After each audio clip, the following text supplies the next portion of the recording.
I was born in Russia, and my parents immigrated to Israel when I was 5. I was going to school, and I was a good student. And my parents were looking for an environment where I could learn more. And at some point, by sheer chance, we stumbled upon the Open University. And I started taking classes in the 8th grade.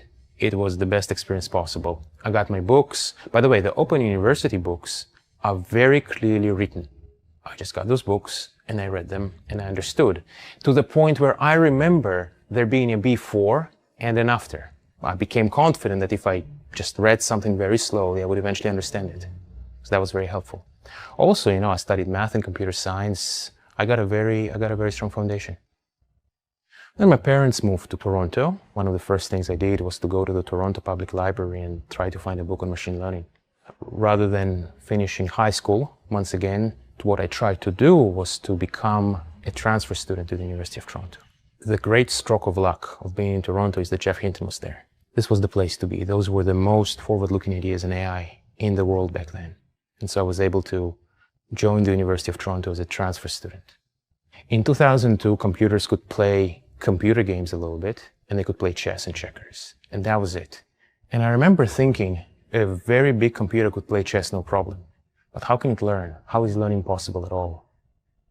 Can computers learn? Somehow I felt that if you had the answer to the learning question, then everything else would follow. As a result of the AlexNet paper that we wrote in grad school, some companies expressed in a desire to acquire our company, which didn't exist. So we needed to create a company. And eventually Google acquired us, and so I joined Google. The idea that a large neural network can do anything was further supported by some of the research we've done at Google. And then the opportunity to start OpenAI has presented itself. I was in the Bay Area. It felt like, how can I be here and not really try a real serious startup with all these illustrious people that came together? So I decided to go for it. We continued working at OpenAI.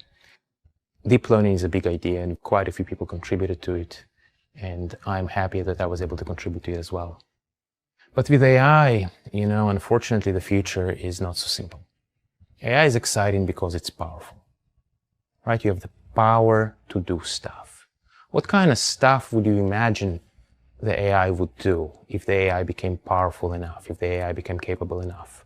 We'll have incredible healthcare. What if an AI was doing medical research? That would be amazing. You could do so much more. You could cure so many diseases and maybe extend life. I think those are really wonderful things. But if an AI can do this, what else can it do? And ultimately, the answer is going to be everything. Just one of the challenges is that AI is going to be both extremely unpredictable and unimaginable. It's unimaginable. How can we prepare? We need to prepare. It's not clear how. And then eventually, the power of AI is going to be so vast. The idea that an AI can build the next generation of AI, the intelligence explosion. Holy moly, what do you do about that? The problem with AI is that it is so impactful, it is so powerful, it can solve everything, but it can also do everything, and all these questions don't have answers right now. If you like the video, do like, comment, share and subscribe.